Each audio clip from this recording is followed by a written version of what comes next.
أعوذ بالله من الشيطان الرجيم. پناه وړم الله تعالی شړل شوی شیطان څخه. بسم الله الرحمن الرحيم. د الله په نوم چې ډیر زیات مهربان پورا رحم لرونکی دی.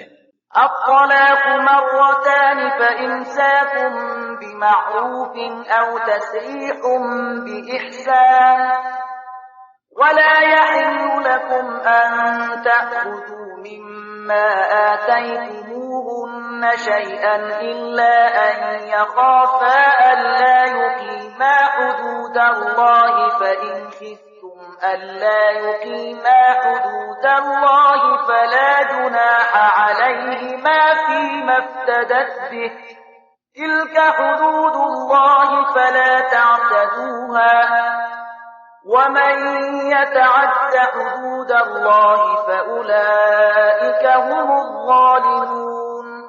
طلاق دو ځله دی. بیا دې یا په سمه توګه ښځه وساتله شي او یا دې په ښه توګه رخصت کړای شي. او په داسې شان رخصتول تاسو ته روان نه دي چې څه شی مو ورکړي وي له هغو نه یو څه بیرته ترې واخلي. البته دا مستثنا ده چې ښځه او میړه د الله په حدودو باندې په درېدو کې اندېښمن وي. په داسې صورت کې که تاسو ته دا ویره وي چې هغوی دواړه به د الله پر حدودو ټینګ پاتې نشي نو د هغو دواړو په منځ کې د دې خبرې باک نشته چې ښځه خپل میړه ته یو څه بدل ورکړي او ځان ورڅخه بیل کړي. دا د الله ټاکلي پولې دي، له دې نه مه اوړئ او څوک چې د خدای د پولو نه واوړي هغوی ظالمان دي. فإن طلقها فلا تحل له من بعد حتى تنكح زوجا غيره فإن طلقها فلا جناح عليهما أن يتراجعا إن ظنا أن يقيما حدود الله وتلك حدود الله يبينها لقوم يعلمون. بیا کله دوه ځله طلاق ورکولو نه وروسته ښځې ته دریم ځل طلاق ورکړي نو هغه ښځه بیا د هغه لپاره روان نه ده مګر دا چې بل چا سره د هغې نکاح وشي او هغه یې طلاق کړي. کله هغه وروسته لومړي میړه او دې ښځې دواړو دا فکر وکړ چې پر الهي حدودو به ودرېږي نو که دوی یو بل ته رجوع وکړي څه باک نشته. دا د الله ټاکلي حدود دي. د هغو خلکو د لارمیندنې لپاره یې څرګندوي چې د هغه د حدودو د ماتولو په عاقبت پوهیږي. وَإِذَا طَلَّقْتُمُ النِّسَاءَ فَبَلَغْنَ أَجَلَهُنَّ فَأَمْسِكُوهُنَّ بِمَعْرُوفٍ أَوْ سَرِّحُوهُنَّ بِمَعْرُوفٍ وَلَا تُمْسِكُوهُنَّ ضِرَارًا لِتَعْتَدُوا وَمَن يَفْعَلْ ذَلِكَ فَقَدْ ظَلَمَ نَفْسَهُ ولا تتخذوا آيات الله هزوا واذكروا نعمة الله عليكم وما أنزل عليكم من الكتاب والحكمة يعظكم به واتقوا الله واعلموا أن الله بكل شيء عليم. او کله چې تاسو ښځو ته طلاق ورکړئ او د هغو عدت په پوره کېدو شي نو یا یې په ښه توګه وساتئ یا یې په ښه شان رخصت کړئ. محض د ربړولو لپاره یې مه ایساروئ چې دا به تیری زیاتی وي. او څوک چې دا کار وکړي هغه به په حقیقت کې خپله پر خپل ځان ظلم وکړي. د الله په آیتونو ملنډې مه وهئ. دا مه هېروئ چې الله په څه لوی نعمت تاسې سرلوړي کړي. هغه تاسې ته نصیحت کوي چې کوم کتاب هغه پر تاسې نازل کړی دی د هغه درناوی وکړئ. له الله نه وویریږئ او ښه وپوهیږئ چې الله له هرې خبرې نه خبر دی. وَإِذَا طَلَّقْتُمُ النِّسَاءَ فَبَلَغْنَ أَجَلَهُنَّ فَلَا تَعْضُلُوهُنَّ أَن يَنكِحْنَ أَزْوَاجَهُنَّ إِذَا تَرَاضَوْا بَيْنَهُم بِالْمَعْرُوفِ ذَلِكَ يُوعَظُ بِهِ مَن كَانَ مِنكُمْ يُؤْمِنُ بِاللَّهِ وَالْيَوْمِ الْآخِرِ ذَلِكُمْ أَزْكَىٰ لَكُمْ وَأَطْهَرُ وَاللَّهُ يعلم وأنتم لا تعلمون. کله چې تاسو خپل ښځو ته طلاق ورکړ او هغه خپل عدت پوره کړ نو بیا په دې لاره کې خنډ م پیدا کوي چې هغوی د خپل پخوانیو میړونو سره نکاح وکړي که د دواړو خواو په دې موافقه راغله. تاسو ته ښودنه کیږي چې هیڅ کله داسې حرکت م کوئ که پر الله او د آخرت په ورځ ایمان لري. ستاسو لپاره مناسبه او سپېڅلې لاره هم دا ده چې له دې نه ځان وژغورئ. الله پوهیږي او تاسو نه پوهیږئ. والوالدات يرضعن أولادهن حولين كاملين لمن أراد أن يتم الرضاعة وعلى المولود له رزقهن وكسوتهن بالمعروف لا تكلف نفس إلا وسعها لا تضار والدة بولدها ولا مولود له بولده وعلى الوارث مثل ذلك فإن أرادا فصالا عن تراض منهما وتشاور فلا جناح عليهما وإن أردتم أن تسترضعوا أولادكم فلا جناح عليكم إذا سلمتم ما آتيتم بالمعروف واتقوا الله واعلموا أن الله بما تعملون بصير. میندې د خپل بچانو ته پوره 2 کاله تای ورکړي. په دې صورت کې به د ماشوم پلار په ښه توګه هغو ته خوراک او جامې ورکوي. خو داسې نه وي چې د چا په اوږه د هغه له وس نه پورته پیټی کېښودل شي. نه د مور ته له دې امله آزار ورسول شي چې ماشوم د هغې دی او نه د پلار له دې امله وکړول شي چې ماشوم د هغه دی. د تی ورکوونکي چې څنګه د ماشوم په پلار دا حق دی همداراز د هغه پر وارث هم دی. خو که دواړه خواوې په خپل منځي موافقه او مشوره له تی بیلولو غواړي د دې خبرې څه باک نشته. او که ستاسو په نظر کې دا وی چې کومه بل ښځه دې ستاسو ماشوم ته تای ورکړي نو په دې کې هم څه وبال نشته. خو په دې شرط چې تی ورکوونکي سره مو په کومه اجوره فیصله کړې وي هغه په ښه توګه ادا کړئ. د الله نه وویریږئ او پوهیږئ چې تاسو چې هر څه کوئ الله هغه ویني. والذين يتوفون منكم ويذرون أزواجا يتربصن بأنفسهن 4 أشهر وعشرا فإذا بلغن أجلهن فلا جناح عليكم فيما فعلن في أنفسهن بالمعروف والله بما تعملون خبير. لتاسو څخه چې څوک ومري او کونډې پاتې شي نو هغوی دې پر خپل ځان 4 میاشتې او 10 ورځې په عدت تیرې کړي. بیا چې کله عدت پوره شي نو د خپل شخصي چارو په باب د حقوق خپل خوخه ده په ښه توګه چې څه کوي ودې کړي. پر تاسو څه مسؤلیت نشته. الله ستاسو ټولو لکړو وړونه خبر ده.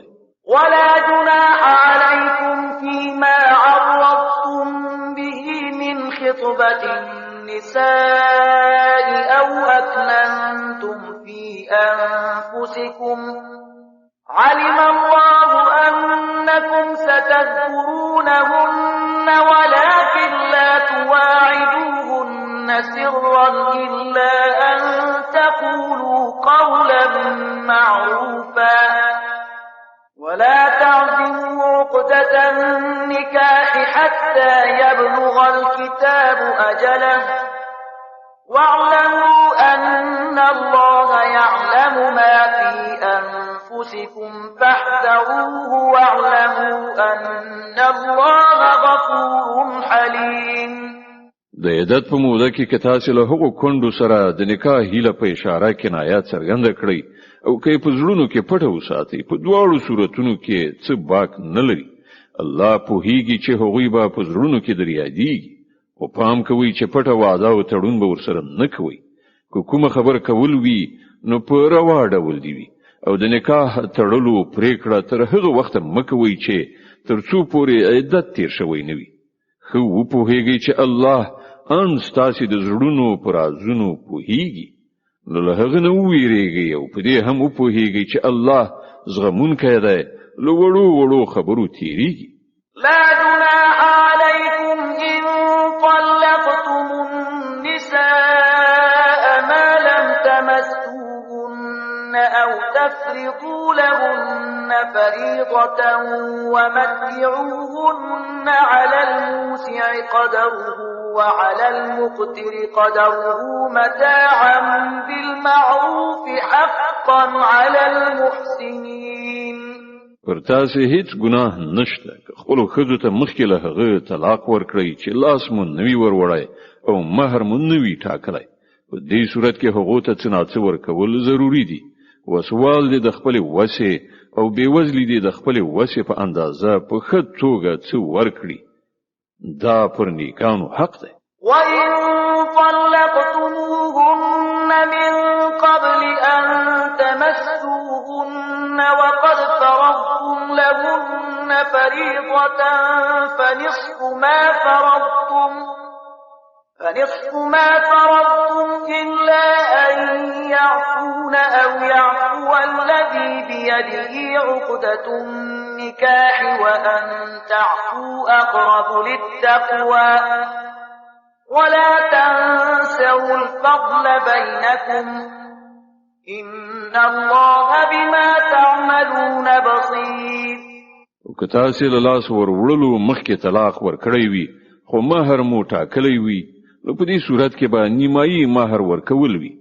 دا بیل خبره ده چې ښځه نرمه وضع وکړي او مہر وانخلي یا هغه څوک چې د نکاح د عقد واکمن دی له نرمۍ نه کار واخلي او پوره مہر ورکړي. او تاسو یعنی نارینه که ښه وضع وکړئ نو دا له تقوا سره ډیره ښایي. په خپل منځي چارو کې مروت مه هېروئ. الله ستاسو عملونه ویني. د بقره مبارکه سوره چې د قرآن عظیم شان دوهمه سوره ده په مدینه منوره کې را نازله شوې ده. 280 مبارک آیاتونه لري. تلاوت او پښتو ترجمه یې له 238 آیت څخه اوري. حافظوا على الصلوات والصلاة الوسطى وقوموا لله قانتين. د خپل منځونو ساتنه وکړئ په تیر بیا د منځني یعنی مازدیګر د لمانځه د الله په وړاندې داسې ودرېږئ لکه چې فرمان منونکی غلام دري.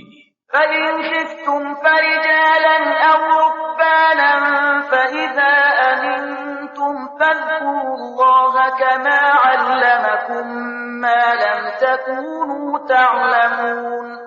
که امنیت خراب وي نو که پلی او که سپاره په هر شان چې کولای شي لمونځ وکړئ. بیا چې کله امنیت ټینګ شي نو الله په هغه شان یاد کړئ چې څنګه یې تاسو ته ښودنه کړې ده چې پخوا پرې نه پوهېدئ.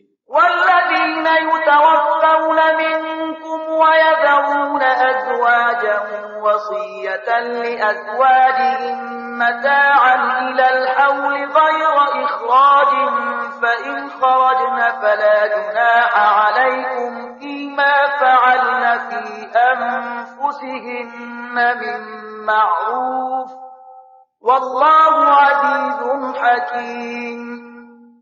تاسو نه چې څوک عمرې او وروسته کونډې پریښي وي هغوی باید د خپلو کونډو لپاره دا وصیت وکړي چې تر 1 کال پورې د خوراک پوښاک ورکړی شي او له کورونو څخه دې نه ایستل کیږي. بیا که هغوی په خپله ووځي نو د خپل ځان په برخه کې چې په ښه توګه هر څه کوي پر تاسې هیڅ مسؤلیت نشته. الله پر ټولو برلاس او د حکمت او پوهې څښتن دی. وللمطلقات متاع بالمعروف حقا على المتقين. په همدې ډول کوم ښځو ته چې طلاق ورکړی شوی وي هغو ته د هم په مناسبه توګه څه نه څه شی ورکړی شي او رخصت دې کړی شي. دا پر متقیانو حق دی. كذلك يبين الله لكم آياته لعلكم تعقلون. په دغه شان الله خپل حکمونه تاسو ته په ډاګه څرګنده درخی هیله ده چې تاسو له پوهې او ادراک سره کار وکړئ. ألم تر إلى الذين خرجوا من ديارهم وهم ألوف حذر الموت فقال لهم الله موتوا ثم أحياهم إن الله لذو فضل على الناس ولكن أكثر الناس لا يشكرون. تا د هغو خلکو حال ته هم څه پاملرنه کړې ده چې د مرګ له ویرې خپل ټوبي پریخي وتلي وو او د هغو شمیر زرګونو ته رسید. الله هغو ته وویل ومرئ نو مړه شول. بیا یې هغوی د دوهم ځل لپاره راژوندي کړل. حقیقت دا دی چې الله پر انسانانو زیات مهربان دی او زیاتره خلک شکر نه ادا کوي. وقاتلوا في سبيل الله واعلموا أن الله سميع عليم. مسلمانانو د الله په لار کې وجنګيږي او خو وپوهیږي چې الله اوریدونکی او پوه دی. من ذا الذي يقرض الله قرضا حسنا فيضاعفه له أضعافا كثيرة والله يقبض ويبسط وإليه ترجعون. لتاسې نه څوک دی چې الله ته قرض حسنه ورکړي تر څو چې الله د هغه پور څو چنده بیرته ورکړي. کمول هم د الله په لاس کې دي او زیاتول هم او د همغه لوري ته ستاسې ورګرځېدل دي. ألم تر إلى الملأ من بني إسرائيل من بعد موسى إذ قالوا لنبي له ابعث لنا ملكا نقاتل في سبيل الله قال هل عسيتم إن كتب عليكم القتال ألا تقاتلوا قال هل عسيتم إن كتب عليكم القتال ألا تقاتلوا قالوا وما لنا ألا نقاتل في سبيل الله وقد أخرجنا من ديارنا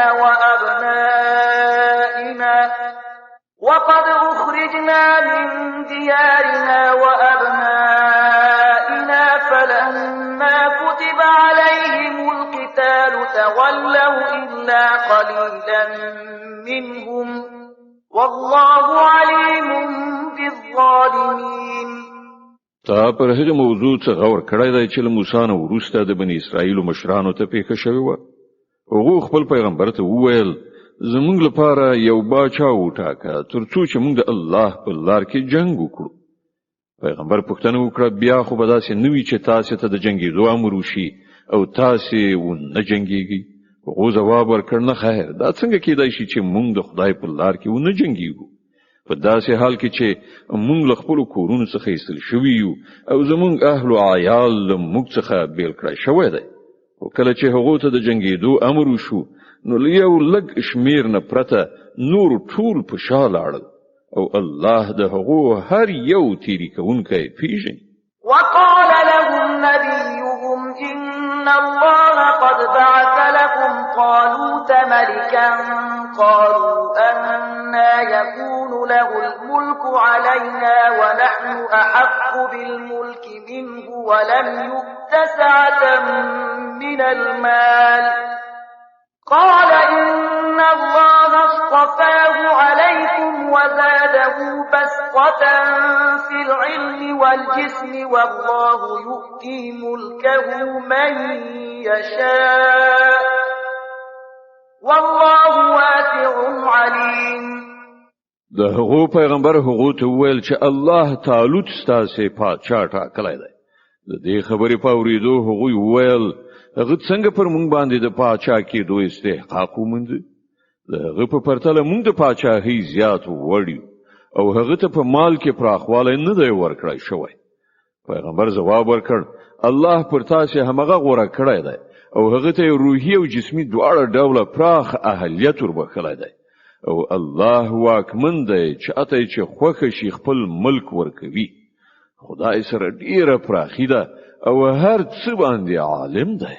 وقال لهم نبيهم إن آية ملكه أن يأتيكم التابوت فيه سكينة من ربكم وبقية مما ترك آل موسى وآل هارون تحمله الملائكة إن في ذلك لآية لكم إن كنتم مؤمنين. دې سربیره د هغو پیغمبر هغو ته دا هم وښودله چې د خدای له لوري د بادشاه په توګه د هغه د ټاکل کېدو نښانه دا ده چې د هغه په زمانه کې به هغه صندوق تاسو ته بیا راشي چې په هغه کې ستاسو د رب له لوري ستاسو لپاره د ډاډګیرنې وسایل چې په هغه کې د موسی د کورنۍ او د هارون د کورنۍ موروثي مقدسات دي او هغه چې پرختي راوړي که تاسو مؤمنان یې نو دا ستاسو لپاره ډیره ستره نښانه ده. صدق الله العظیم. الله ستر رښتیا ویونکی دی.